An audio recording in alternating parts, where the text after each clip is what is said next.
Baik, semoga bisa share screen ya. Iya, Bisa sudah. ya? Oke, baik. Kita masih dalam topik accountability partner.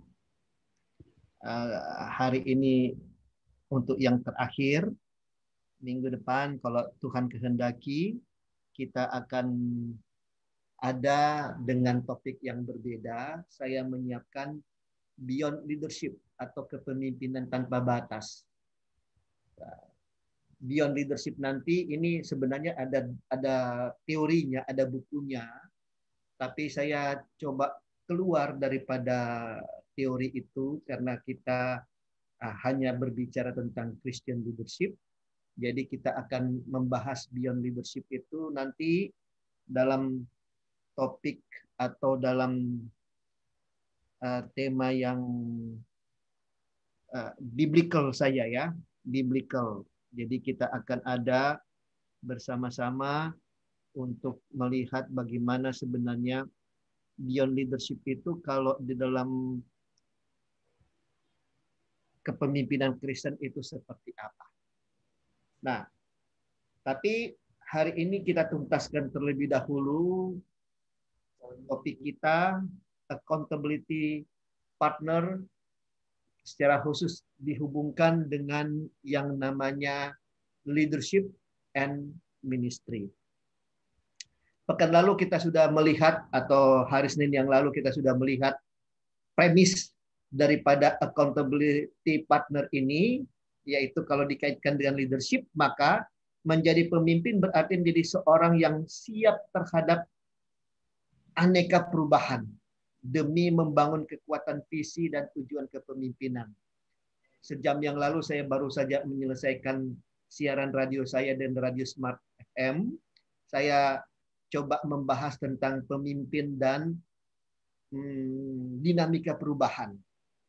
Saya tidak tahu apakah nanti saya masih punya waktu untuk membahas topik yang tadi itu juga untuk kelas di sini. Nanti kita lihat seiring dengan anugerah Tuhan bagi kita. Lalu kemudian minggu lalu juga atau Senin yang lalu kita sudah belajar bagaimana premis accountability partner dikaitkan dengan ministry atau dengan pelayanan kita, bahwa Injil itu tidak dapat diubah, tapi kemasan itu dapat diubah menurut kebutuhan konteks, tempat, maupun waktu.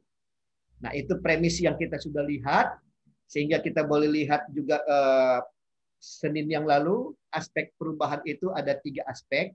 Aspek rohani atau yang kita kenal dengan istilah pertobatan, lalu aspek karakter atau yang kita kenal dalam istilah Alkitab pengembangan diri, dan yang terakhir kompetensi diri yang kita sudah bahas Senin yang lalu seperti ini. Dan pada akhirnya kita lihat dinamika perubahan itu. Nah, dinamika perubahan itu secara simpel atau secara sederhana saya sudah coba uraikan Senin yang lalu, bahwa dinamika perubahan itu adalah maju mundurnya kehidupan dalam kaitannya dengan proses pengembangan diri yang sedang berlangsung. Itu menurut pakar sosiolog Indonesia, Suyono Sukanto. Dan kita juga sudah berhenti pada Senin pekan lalu dengan dinamika perubahan itu diawali dengan vision, lalu kemudian vision itu diejawantahkan dalam bentuk plan, lalu kemudian dieksekusi dalam bentuk pelaksanaan. Jadi vision. Adik-adik mengerti Plan. nggak artinya diejawantahkan? Enggak, Pak. Nggak ngerti, Oke. tolong Pak diterjemahkan, Pak. Mungkin Diejawantahkan. katanya terlalu tinggi. Diejawantahkan itu artinya diterapkan ya, atau dikenakan. Dikenakan. Jadi visi itu harus dikenakan atau harus dirumuskan dalam bentuk perencanaan atau plan. Lalu kemudian plan itu harus diwujud nyatakan, harus diejawantahkan yang saya katakan tadi dalam bentuk eksekusi atau dalam bentuk kita melaksanakan atau membuat program-program itu menjadi sesuatu yang punya hasil nyata. Nah, itu pekan lalu kita sudah lihat bahwa sebenarnya perubahan itu memang terjadi di sekitar kita. Tetapi setiap perubahan itu seharusnya seorang pemimpin terjemahkan sebagai sebuah visi atau sesuatu yang harus dia gapai, sesuatu yang harus dia raih. Itu yang disebut dengan visi. Perubahan itu diterjemahkan oleh pemimpin bahwa dia harus punya sesuatu yang akan dicapai. Nah, untuk mencapai itu tentunya harus diwujud nyatakan di dalam bentuk kertas. Harus tertulis.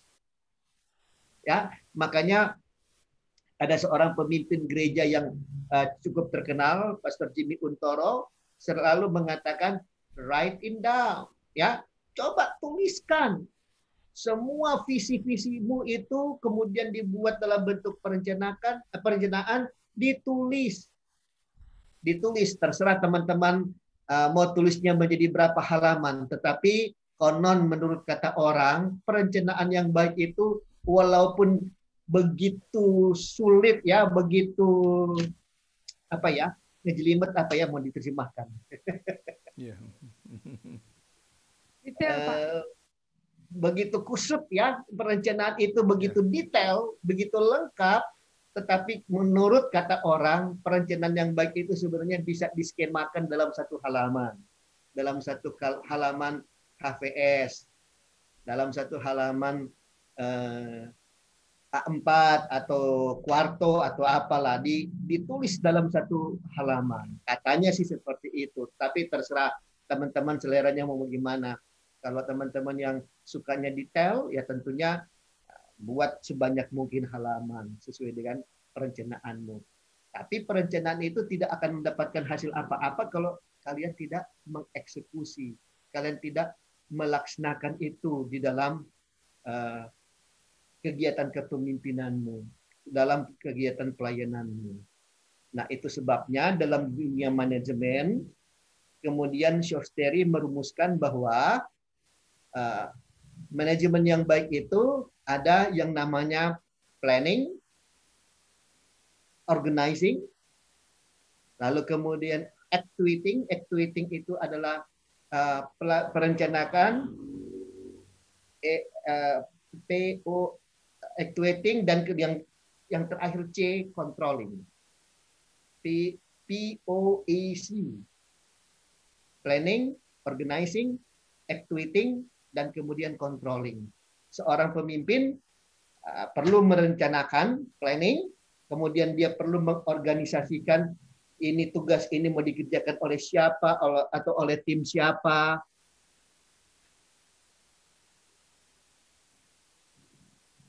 Ya, akan dikerjakan oleh siapa, oleh tim yang mana. Nah, itu semuanya dalam organizing.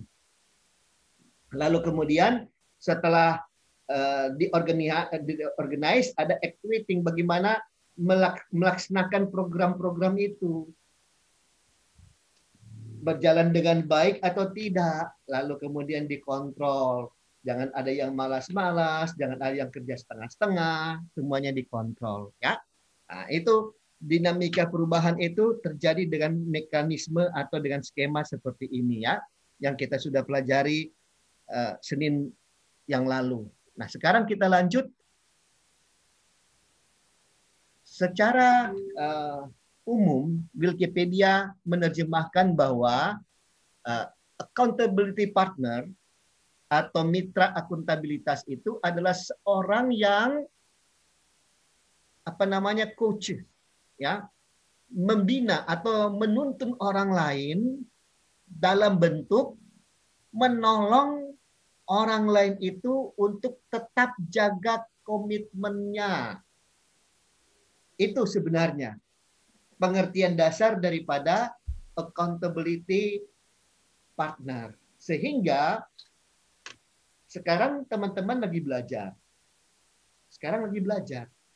Tetapi nanti setelah dalam pelayanan, mungkin teman-teman akan saling menjadi accountability partner bagi yang lain. Satu bagi yang lain. Sehingga saya harapkan angkatan ini akan jadi angkatan yang solid dalam pelayanan, oleh karena masing-masing itu bisa menjadi accountability partner bagi teman-teman yang lain. Sehingga angkatan ini akan menjadi angkatan yang solid, angkatan yang kuat. Bukan hanya kuat saat ada belajar di kelas, tetapi kuat di dalam pelayanan. Ketika satu orang lagi dalam kesusahan, yang lain bantu, yang lain menolong, baik dengan materi maupun dengan gagasan-gagasan, atau bahkan mungkin ketika dia mendengarkan suara Tuhan bagi temannya, dia akan menyampaikan, ini loh yang Tuhan kehendaki bagimu. Atau dia akan mengatakan, Tuhan mengatakan kamu sudah salah langkah, kamu sudah lari dari panggilan, atau kamu sekarang lagi tidak fokus. Ya, seperti itu. Accountability partner itu sederhananya seperti itu. Sehingga sebenarnya tanpa kita sadar, mungkin teman-teman juga sudah punya sebenarnya accountability partner. Tetapi karena kita kurang memahami apa itu accountability partner, sehingga pertama, kita nggak tahu, ternyata saya sudah punya accountability partner. Atau yang kedua, mungkin kita tahu sekarang dia jadi accountability partner, tetapi karena kita belum mendalami yang bagaimana accountability partner, ketika dia menegur kita, kita marah. Atau ketika dia menegur kita menganggap dia sudah sebagai musuh, bukan lagi sebagai teman. Padahal sebenarnya itu dia lakukan hanya untuk membuktikan atau hanya untuk menjalankan, nih loh, saya ini accountability partnermu. Saya punya maksud tulus untukmu. Saya hanya mau menyampaikan suara Tuhan bagimu. Tapi karena kita tidak ngerti accountability partner itu seperti apa, makanya kita malah kehilangan. Kita kehilangan peluang yang sangat bagus. Padahal kalau Anda dan saya tahu bahwa kita ini adalah accountability partner, kita bisa saling menopang satu dengan yang lain. Kita bisa membangun kekuatan yang tiada tara dan tiada batas. Gitu. Bisa saja nanti kemudian ada mungkin satu atau dua orang dari teman-teman yang ada di kelas, kemudian hari akan menjadi my accountability partner. Why not? Kenapa tidak? Ya, kenapa tidak? Seiring dengan perkenalan kita, seiring dengan interaksi yang kita buat, apalagi nanti kalau teman-teman nanti punya nomor WA saya, kita bisa saling berbagi atau kita bisa saling sharing apapun yang kita bisa sharingkan satu dengan yang lain. Wah, itu hal-hal yang luar biasa.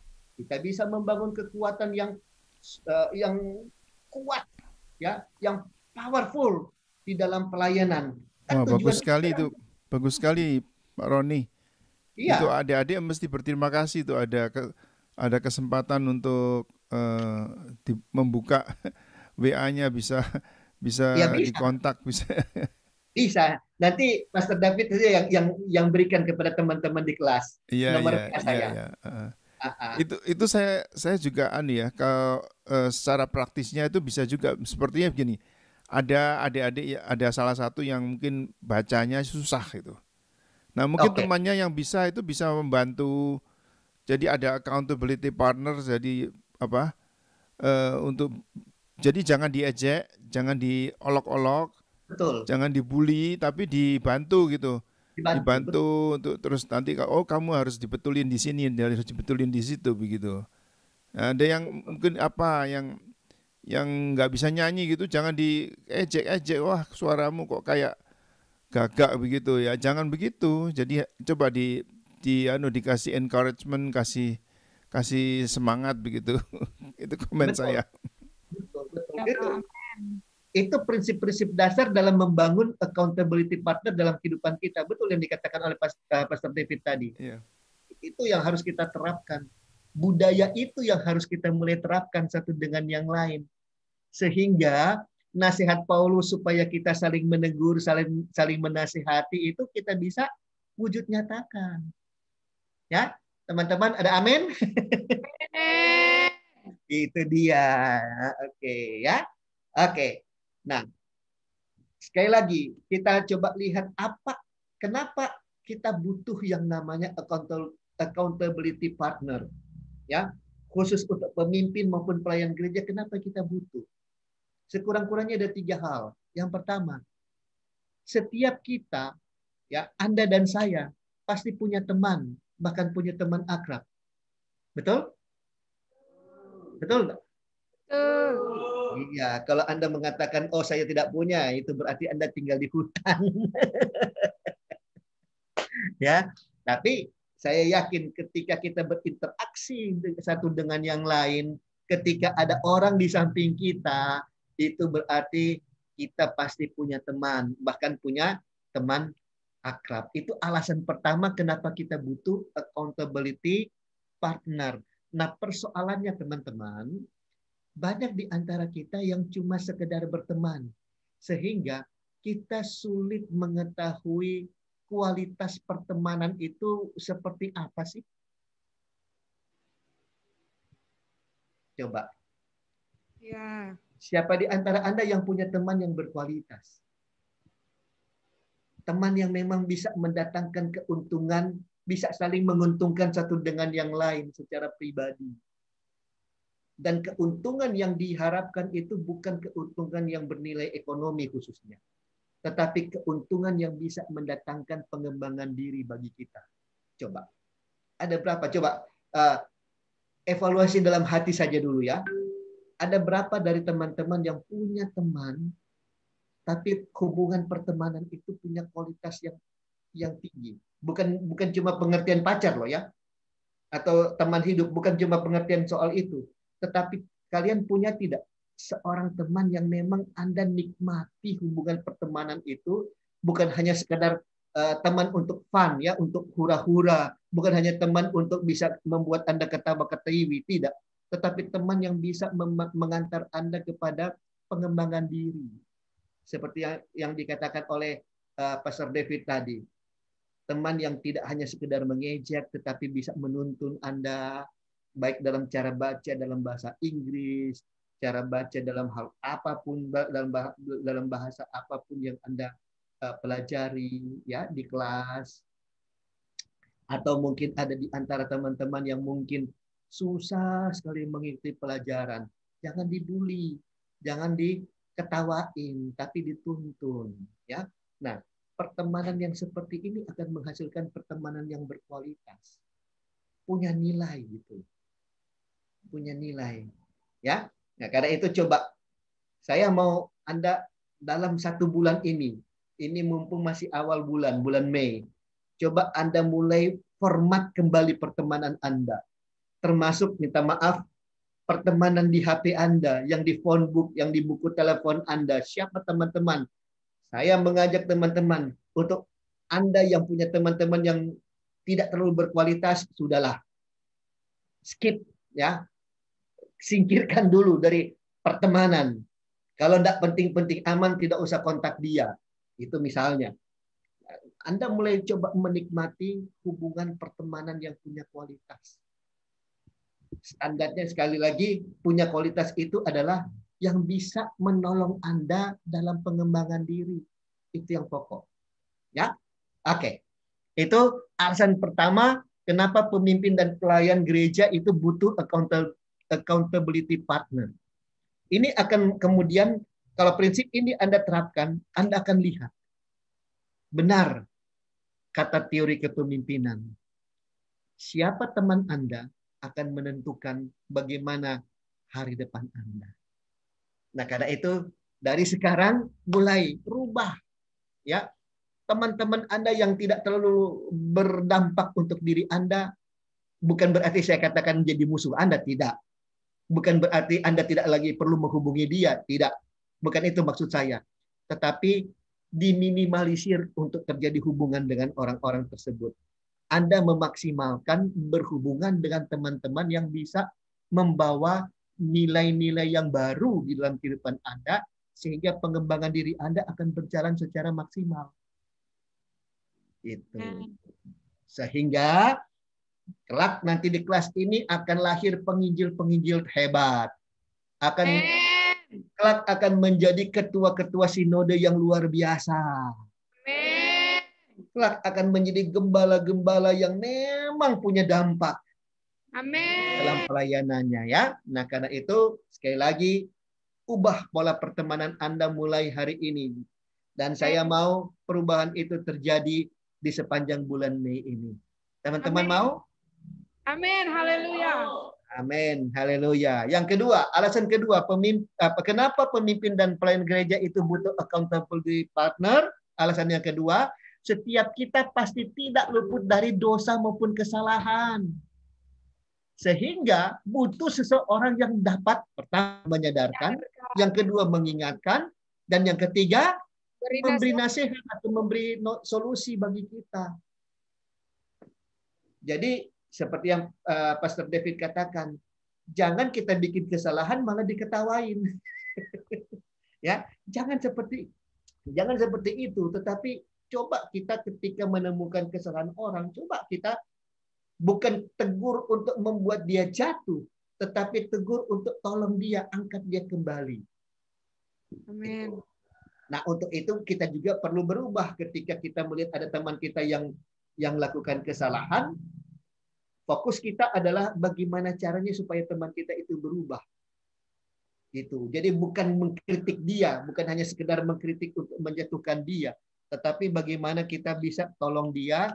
Dan pasti bukan hanya sekedar nasihat yang kita bisa berikan, tetapi kita juga bisa membimbing teman kita itu, sehingga kesalahan itu mulai diminimalisir, dan kemudian pada akhirnya teman kita itu malah tidak akan melakukan kesalahan yang sama di kemudian hari.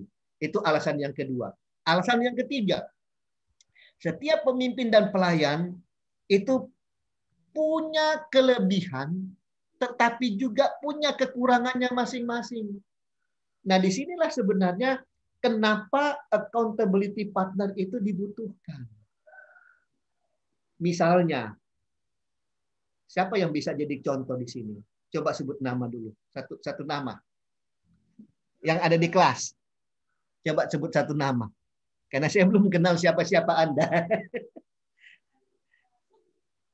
Ada yang sukarelawan yang menyebut siapa namanya? Aduh, saya tidak bisa dengar, terlalu pelan. Daniel. Katakanlah Daniel ya. Katakanlah Daniel. Desi. Daniel saja dululah. Ya. Oke. Satu saat misalnya Daniel melihat kekurangan saya. Ya, walaupun sekarang saya pengajar, tapi kan bukan berarti pengajar itu perfect ya. Betul atau salah? Nah, satu saat saya melakukan kesalahan dan Daniel melihat hal itu. Firman Tuhan berkata, Daniel nggak bisa berdiam diri.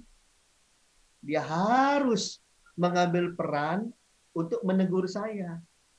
Tetapi cara tegurnya itu cara tegur yang terhormat, dalam artian bukan hanya sekedar mengkritik dan bukan hanya sekedar membuat saya malu. Tetapi dia akan tunjukkan, Pak Roni, kayaknya ini sebuah kesalahan. Dan saya lihat, oh iya ya, wah ini ternyata kekurangan saya. Dan dia bilang, oke, Pak, saya mohon izin Pak, bisa enggak saya tuntun Bapak untuk bisa menuntun Bapak dalam mengatasi kekurangan Bapak ini. Lalu kemudian seiring dengan waktu berjalan 2-3 minggu kemudian, bahkan 1 bulan kemudian, saya melihat, wah, iya juga ya. Saya dituntun oleh Daniel, ternyata saya bisa meminimalisir kekurangan saya, sehingga mungkin tahun depan saya lihat, wah, kelemahan itu tidak ada lagi, kekurangan saya itu tidak ada lagi. Ya, di sini. Jadi sekali lagi, accountability partner ini harus selevel. Sehingga, kenapa harus selevel? Sehingga saya tidak akan mengenal, Daniel ini kan mahasiswa saya dulu. Kenapa mau sekarang mau coba-coba tegur saya? Nggak boleh begitu. Ya, ini. Kalau saya tetap memandang Daniel itu sebagai mahasiswa saya, sekali lagi, itu ada yang namanya atasan, ada yang namanya bawahan. Atasan, saya kan dosennya dulu. Bawahan, dia kan mahasiswa saya dulu. Ya, ini nggak boleh accountability partner. Walaupun ada status seperti itu, tetapi saya akan memandang dia sebagai kita satu level sekarang. Sebagai yang dikatakan oleh Rasul Paulus dalam jemaat Korintus kalau tidak salah, itu yang disebut sebagai teman sekerja Allah. Nah, ini yang harus dihidupi juga oleh teman-teman semua. Sekarang Anda, oke, kan kita sama-sama mahasiswa dulu. Iya, tapi setelah dalam pelayanan Anda adalah teman sekerja Allah. Levelnya di sama. Ya, level sama. Sehingga kita tidak saling memandang rendah satu dengan yang lain. Oke? Saya ulang. Setiap pemimpin dan pelayan itu punya kelebihan dan kekurangan masing-masing. Nah, begitu juga Daniel. Daniel kemudian setelah bisa melihat kekurangan saya, dia tegur saya, dia bimbing saya, dan saya berubah. Saya juga kan punya kelebihan yang tidak ada pada diri Daniel. Daniel dengan ketulusannya akan juga menerima ketika saya mengisi kekurangannya.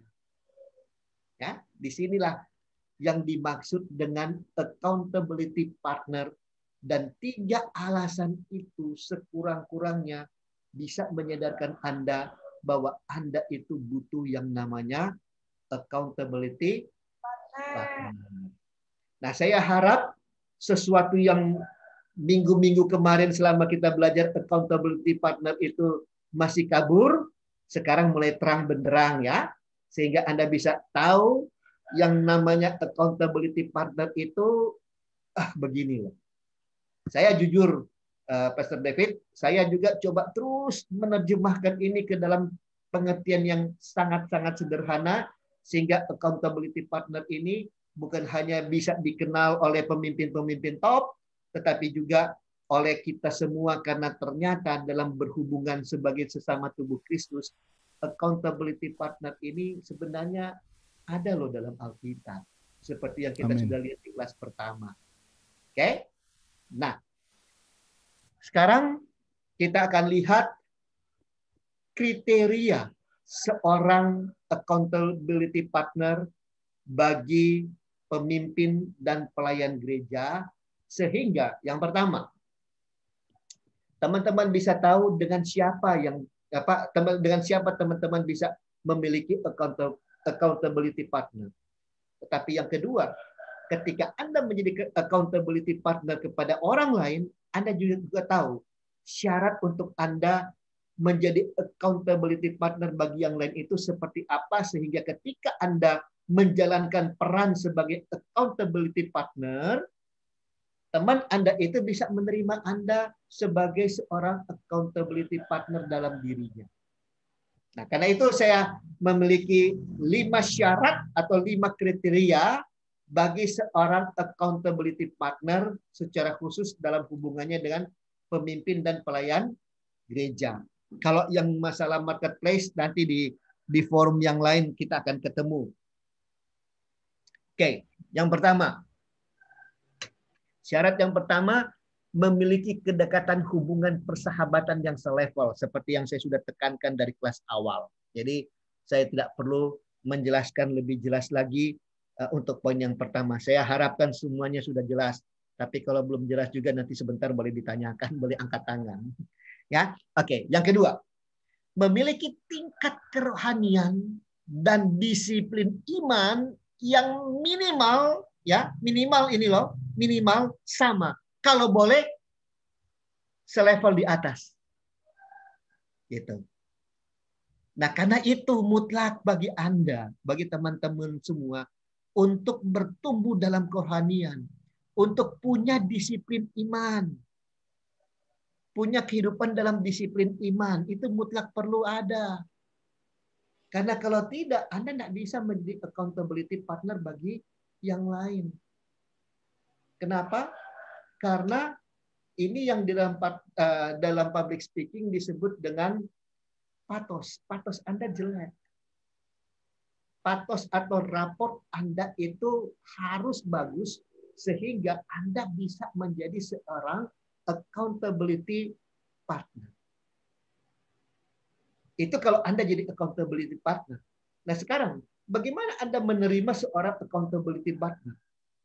Jangan pernah mengambil accountability partner apabila orang itu imannya di bawah Anda ataupun kerohaniannya dia itu berada jauh di bawah Anda. Jangan mau terima. Karena sekali lagi itu tidak akan menolong Anda. Ingat, accountability partner bukan hanya sekedar menegur kita ketika kita melakukan kesalahan, tetapi juga dapat membimbing kita untuk mengangkat kita dari lembah dosa, dari kejatuhan kita terhadap dosa yang terjadi dalam kehidupan kita. Karena sekali lagi, serohani-rohaninya manusia, peluang dia untuk terpeleset jatuh itu pasti ada. Ketika dia terpeleset jatuh, mungkin saja dia bisa berdiri sendiri. Tetapi ada waktu-waktu tertentu ketika dia terpeleset jatuh, dia butuh orang untuk menolongnya. Nah, itu sebabnya, sekali lagi, accountability partner itu seharusnya orang yang punya tingkat kerohanian dan disiplin iman, minimal itu sama dengan Anda. Minimal. Kalau boleh dia ada 1 atau 2 level di atas Anda.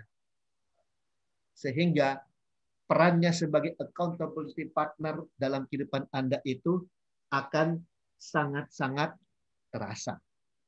Oke, itu yang kedua. Yang ketiga, dia memiliki yang namanya kasih, kepedulian, dan perhatian terhadap Anda.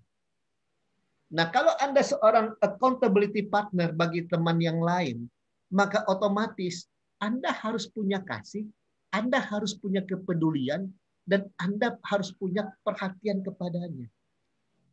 Nah, bukan berarti karena ada syarat yang ketiga ini, maka accountability partner itu harus orang yang hidup serumah dengan kita. Tidak harus seperti itu. Saya sudah katakan Senin pekan yang lalu, saya ini memiliki seorang accountability partner yang justru ada di Amerika. Ya, sekarang ada di Amerika. Karena dia menikah, dia orang Toraja, tetapi dia menikah dengan seorang sebenarnya keturunan Cina, tetapi sudah warga negara Amerika, dan dia sempat pulang sekitar 5 tahunan di Indonesia, tetapi karena istrinya kemudian kena kanker, maka dia harus balik ke Amerika untuk pengobatan di sana. Nah, dengan kondisi yang seperti itu, dia bisa tetap menjadi accountability partner bagi saya. Kenapa? Karena ternyata itu semua medsos saya itu dia perhatikan. Dia ikuti saya dari medsos. Sampai waktu pertama kali saya tahu begitu, saya tanya, kamu tahu dari mana saya seperti itu? Oh, saya sering, walaupun saya tidak pernah like atau tidak pernah memberikan komen terhadap status-statusmu di FB maupun di Instagram, tetapi saya selalu membaca setiap kali kamu posting. Nah, itu dia, ya, punya kasih, punya kepedulian, dan punya perhatian terhadap kita. Oke, itu syarat yang ketiga. Syarat yang keempat, tidak memiliki keinginan untuk menjatuhkan atau memermalukan satu dengan yang lain. Ini yang paling pokok. Memang hubungan persahabatan itu harus dalam ketulusan. Itu syarat utama bagi seorang accountability partner. Itu. Nah, karena ini saya ingin katakan, kalau Anda ingin jadi seorang accountability partner, hal yang pertama, matikan terlebih dahulu kedagingan Anda. Itu yang paling pokok. Ya. Yang kelima, yang terakhir, memiliki kepekaan terhadap suara dan tuntunan Roh Kudus. Ingat sekali lagi, Anda bukan hanya sekedar menegur seorang pemimpin karena kesalahannya, tetapi Anda akan menegur oleh karena dia sudah melanggar ketentuan-ketentuan yang Tuhan berikan. Nah, karena itu Anda harus punya kepekaan telinga untuk mendengarkan suara Roh Kudus, Anda harus punya kepekaan hati untuk melihat setiap tuntunan Roh Kudus, baik bagi diri Anda sebagai accountability partner maupun Anda sebagai seorang pemimpin. Sehingga Anda perhatikan, accountability partner itu bisa kita terapkan di dalam dunia kepemimpinan gereja maupun dalam dunia pelayanan gereja. Dan saya yakin kalau accountability partner ini kita kembangkan dalam kehidupan kita bersama-sama, saya jamin gereja kita akan kuat. Fellowship gereja kita itu akan kokoh. Mengapa? Karena kita akan menutup sebanyak mungkin pintu-pintu terhadap penyusupan kuasa kegelapan yang ingin sekali menghancurkan suasana persekutuan di dalam gereja Tuhan. Apapun gereja daripada teman-teman, ketika Anda coba untuk menerapkan accountability partner dalam kehidupan bergereja, saya berani jamin accountability partner ini akan menjadi alat di tangan Tuhan untuk mendatangkan pertumbuhan di dalam gereja kita masing-masing. Oke. Materi kita sudah habis ya. Itu yang saya bisa berikan bagi teman-teman. Kiranya percakapan kita selama hampir tiga sesi kalau tidak salah ya. 3 sesi kita sudah bahas accountability partner ini bisa bermanfaat bagi teman-teman semua. Dan sekali lagi, kalau Tuhan masih izinkan saya bersama-sama dengan teman-teman, ya, silakan Pak, silakan. Ya, pekan depan kita akan lihat tentang beyond leadership. Kita akan melihat bagaimana kita bisa membangun kepemimpinan di dalam diri, pertama diri sendiri dulu, baru yang kedua dalam gereja dan pelayanan Anda, kita bisa membangun sebuah kepemimpinan yang tanpa batas. Gitu. Nah, karena masih ada kurang lebih 20-an menit, mungkin Pastor David kita bisa diskusikah? Oh iya, betul, bagus. Kalau ada yang bertanya silakan. Ada concern, mungkin ada yang nggak jelas tuh. Nggak jelas istilah-istilah yang bagus-bagus gitu, mungkin nggak jelas bisa ditanyakan.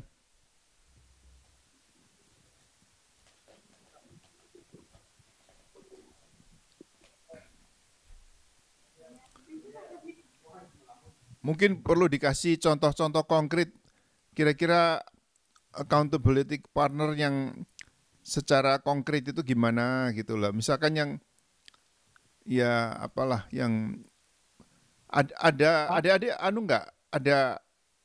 ada pertanyaan atau apa begitulah yang kira-kira Anda hadapi gitu. Pak, mestinya halo? Ya, silakan. Mestinya semua pendeta kan menjadi partner bagi jemaatnya. Berani menegur kalau jemaatnya salah. Tapi kalau jemaatnya kaya nanti perpuluhannya habis nanti. Gimana? Makanya nggak berani tegur ya. Walaupun salahnya besar. Oke. Baik, sekali lagi. Kalau gembala menegur jemaat dalam porsi seperti itu kayaknya kurang tepat disebut sebagai accountability partner. Oleh karena apa? Oleh karena hubungan gembala dan jemaat itu hubungan atasan bawahan. Gitu. Jadi, yang perlu dilakukan, dan disinilah sebenarnya banyak kegagalan seperti yang Bapak tanyakan tadi. Banyak kegagalan oleh karena apa? Oleh karena kita tetap merasa nyaman dengan hubungan atasan bawahan. Nah sekarang kenapa tidak saya sebagai pendetanya misalnya, saya sebagai gembalanya mengajak dia berteman terlebih dahulu. Sehingga ini dia, tidak ada perasaan sungkan, tidak ada perasaan takut, jangan-jangan nanti kemudian persembahannya lari. Dari ke gereja lain maksudnya. Gitu. Nah, karena itu coba bangun dulu pertemanan. Ketika pertemanan itu sudah terjalin dengan baik, maka accountability partner ini bisa kita terapkan sehingga kita tidak perlu takut. Oleh karena apa? Oleh karena ya, kalau perlu kita sudah komunikasikan. Minta maaf Pak, kita kan sekarang sudah berteman. Jadi kalau suatu saat Tuhan menegur Bapak melalui saya, Bapak harus tangkap bahwa saya tidak bermaksud untuk menjelekkan Bapak.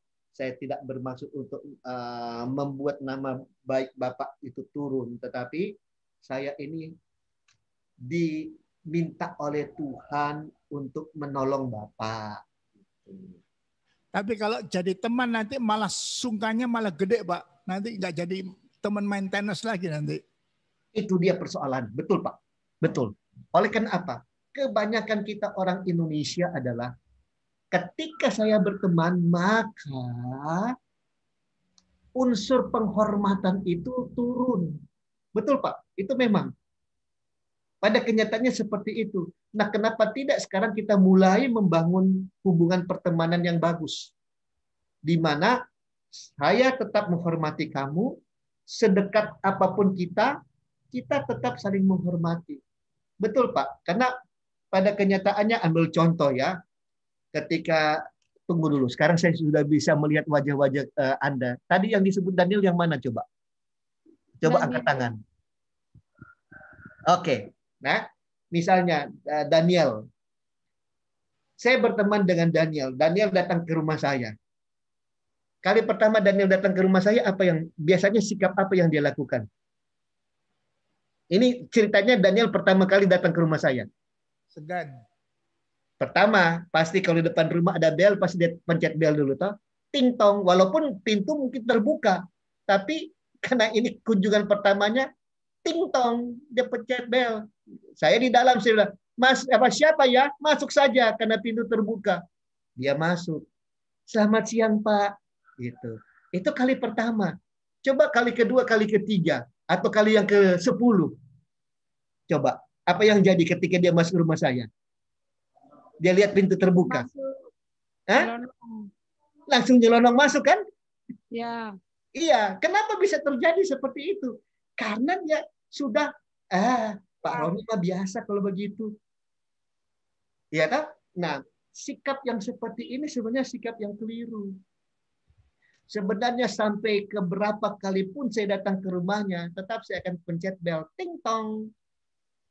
Itu. Karena bukan karena saya dengan Daniel masih jauh, tetapi Daniel tetap menghormati saya juga tetap menghormati Daniel. Apalagi seringkali kalau sudah pertemuan yang ke-10, Daniel datang ke rumah saya, kadang-kadang dia langsung main buka kulkas sendiri. Betul nggak?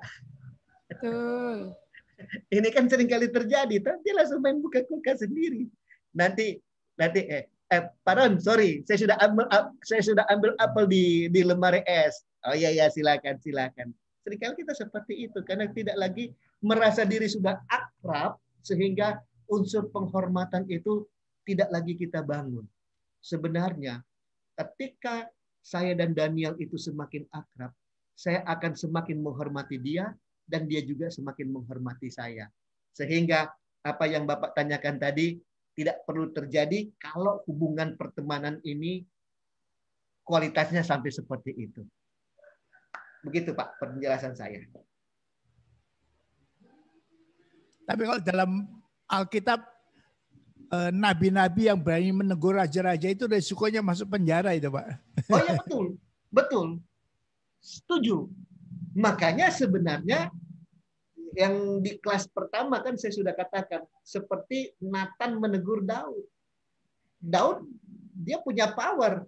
Berapa susah dia katakan, kau macam-macam Nathan, masuk dulu penjara. Iya tak? Itu bisa saja terjadi. Tetapi karena Daud orangnya tahu menghormati siapa yang ada di depannya, dia tidak lakukan. Tapi betul Pak, untuk beberapa raja yang tidak menghormati Nabi, itu yang memang terjadi. Makanya Yeremia sampai bisa masuk di perigi kan, di sumur kan, gara-gara seperti itu. Itu betul Pak. Terima kasih.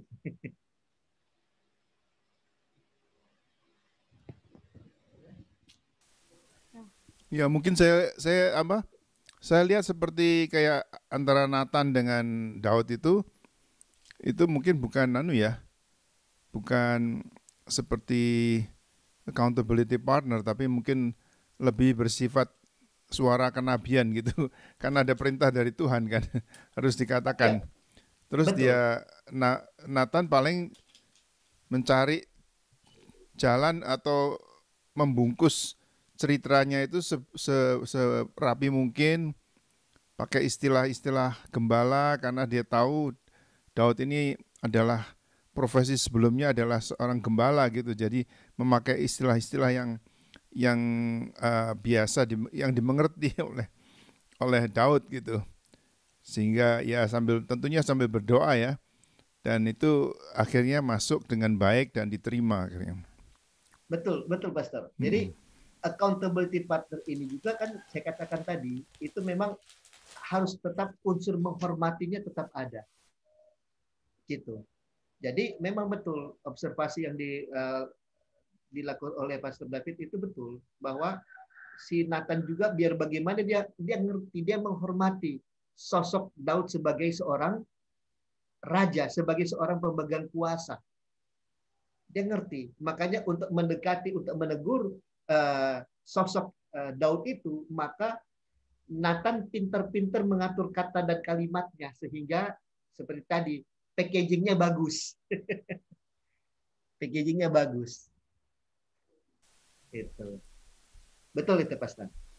Ya. Ada adik-adik, ayo silakan tanya.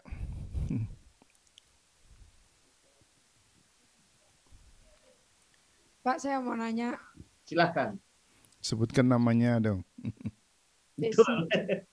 Desi Natalia. Desi Natalia. Saya mau nanya tentang kita menegur teman kan. Biasanya kita melihat teman ada kesalahan gitu kan. Terus rasanya memang dalam hati ada tergerak untuk Roh Kudus mendorong untuk menegur, tapi kita nggak berani gitu, takutnya dia tersinggung, takut dia marah ataupun gimana. Jadi cara kita memberanikan diri untuk menegur itu seperti apa, Pak? Baik, terima kasih. Ini pertanyaan yang luar biasa. Yang saya bisa berikan yang pertama, otomatis menjadi accountability partner ini proses, bukan sesuatu yang sekali jadi. Saya katakan dari awal bahwa accountability partner ini diawali dengan pertemanan terlebih dahulu. Tapi memang betul, ketika kita sudah berteman, justru hubungan pertemanan itu seringkali membuat kita sungkan. Tapi sekarang kan kita boleh perhatikan di Indonesia, saya kurang tahu, tapi saya yakin juga di kota kalian juga di mana ya? Di Batam ya saat ini ya? Singkawang. Oh, Singkawang. Oke. Di Singkawang, saya yakin juga Singkawang juga sudah ada yang namanya ini ya. Kafe rumahan. Kafe yang di rumah. Jadi kafe bukan ada satu bangunan ruko atau satu kios tertentu, tetapi kadang-kadang cuma dibuat di halaman rumah penduduk biasa. Ya. Di Singkawang sudah ada begitu, kafe-kafe yang seperti itu. Nah, mungkin hubungan pertemanan kita itu dan cara kita menegur itu kita bisa lakukan dalam konteks ngajak dia ke kafe rumahan. Kafe rumahan kan biasanya murah, meriah, gitu. Tapi suasananya sangat-sangat ringan gitu. Nah, di saat seperti itulah kita bisa coba ajak dia, yuk kita duduk makan bersama-sama, kita ngobrol, dan di saat kita mulai ngobrol itu kita mulai menyatakan suara dan teguran Tuhan kepada teman kita. Saya yakin kalau kita traktir, ya, kalaupun dia mau marah, dia akan hitung-hitungan dengan besarnya traktir yang kita berikan. Nah, tidak. Itu hanya bergurau. Tapi maksud saya, kalau kita mentraktir orang, biasanya kadar emosi seseorang itu akan turun, gitu. Ya, Pak. Oke, ya. Kira-kira contoh seperti itu yang bisa. Siapa namanya lagi? Desi. Ya, Desi bisa mulai terapkan di dalam memulai sebuah hubungan yang namanya accountability partner. Terima kasih. Pak Roni. Ya. Ini pendeta-pendeta gede yang dosanya besar-besar itu mestinya istrinya tahu ya. Tapi istrinya kok nggak berani ngomong ya. Sampai akhirnya jatuh, istrinya juga dirugikan. Semuanya ambruk begitu karena dosa yang besar dibolehkan sama istrinya itu gimana ya? Kenapa istrinya nggak mengatakan berhenti berbuat dosa begitu? Entah harta atau wanita atau kedudukan atau apa begitu ya. Oke, baik. Terima kasih. Ini pertanyaan yang luar biasa, Pak. Dan jujur, saya butuh hikmat Tuhan. Oke, saya coba. Yang pertama, seringkali kegagalan hubungan suami istri hamba Tuhan besar itu terjadi karena apa? Ini Pak yang saya mau katakan. Jujur, banyak rumah-rumah tangga hamba-hamba Tuhan itu berjalan dalam, ya saya pakai tanda petik ya Pak, kemunafikan. Terlihat, ya, terlihat bagus di luar. Terlihat bagus di luar. Tetapi sebenarnya di dalamnya, Pak, saya banyak baik terima cerita atau bahkan melihat dengan mata kepala sendiri, Pak. Hamba-hamba Tuhan seringkali memang betul satu kamar, tetapi ternyata ranjangnya beda-beda. Itu contoh satu. Ataupun satu rumah, tetapi kamarnya berbeda. Minta maaf. Tetapi kalau hubungan dengan jemaat, pergi kunjungan visitasi ke rumah jemaat, wah, tetap jalan bareng. Tetap jalan bareng. Gitu. Nah, sehingga seringkali Pak, saya harus berkata jujur. Keharmonisan rumah tangga hamba Tuhan, kita bisa identifikasi dari mana, Pak? Ketika hamba Tuhan itu sedang berkhotbah, apa yang dikerjakan di bawah sana oleh istri maupun anak-anaknya. Apakah di bawah sana istrinya dan anak-anaknya mendengarkan khotbah, mencatat khotbah seperti jemaat yang lain lakukan, atau sibuk dengan main HP? Iya tak? Ya. Jangan-jangan dia dia sementara tarik urat leher khotbah, sementara istrinya malah buka Shopee, buka Lazada. Iya tak? Nah, ini yang sebenarnya teguran juga bagi kita hamba-hamba Tuhan. Ya, bagi teman-teman siswa ini rata-rata belum menikah toh? Belum. Nanti kalau Anda menikah, Anda harus memang mengatur komitmen dengan pasangan hidup Anda sehingga memang figur hamba Tuhan Anda itu nampak gitu. Jangan terjadi seperti yang hamba-hamba Tuhan besar, ya mereka khotbah dengan jemaat banyak, amin, amin, sementara istri dan anak-anaknya nggak terima apa-apa dalam ibadah minggu misalnya. Itu bisa terjadi, Pak. Dan itu memang akhir-akhir ini kayaknya semakin hari semakin banyak terjadi. Nah, karena itu memang Pak, saya memang ada sebuah kerinduan dalam hati untuk membuat sebuah lembaga konseling bagi hamba-hamba Tuhan yang bermasalah. Baik hamba Tuhan yang bermasalah dalam pelayanan maupun hamba Tuhan yang bermasalah dalam rumah tangga. Gitu. Tapi kapan Tuhan akan membuatnya ini menjadi terrealisasi, saya yakin semuanya indah pada waktu Tuhan. Amin. Terima kasih. Ada pertanyaan lagi nggak? Sudah nggak ada. Memang tadi kata Pak Yonatan tadi memang ya mungkin di gereja sendiri juga begitulah ya, ada ketakutan, kekhawatiran, apalagi kalau uangnya banyak begitu, wah nggak berani menegur gitu. Jadi di mana itu keberanian, kalau keberanian untuk menegakkan itu ya sulit sekali. Kalau ya apalagi kalau yang bersangkutan sudah kena perkara-perkara ini ya, sampai berurusan dengan hukum, dengan polisi apa gitu. Tapi ya gereja ya karena mungkin orangnya berada begitu, jadi takut gitu kehilangan. Ya itu kurang benar itu loh. Tapi ada juga pendeta-pendeta sudah tahu, sudah ditegur sama banyak pendeta lainnya, tetap doktrinnya melenceng begitu. Dan pendeta-pendeta lainnya ya udah mau diapain, sudah ditegur. Iya betul. Masih melenceng. Bahkan istrinya pun tidak bisa berbuat apa-apa.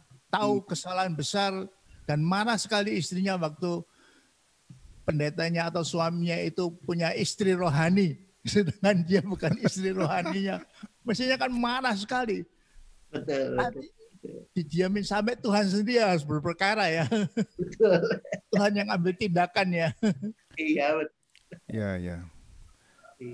Itu benar sekali, karena ya saya rasa yang bersangkutan itu sudah disentil oleh Tuhan, Roh Kudus berbicara berkali-kali sampai akhirnya dinyatakan sama Tuhan, terbuka dan mungkin juga dihukum oleh Tuhan ya. Ya. Setuju. Ya itu karena ini jadi apa? Bagi orang yang mengetahui banyak dituntut banyak. Jadi pendeta-pendeta itu kan mengetahui banyak tapi tetap menyembunyikan dosanya begitu, ya akhirnya Tuhan akan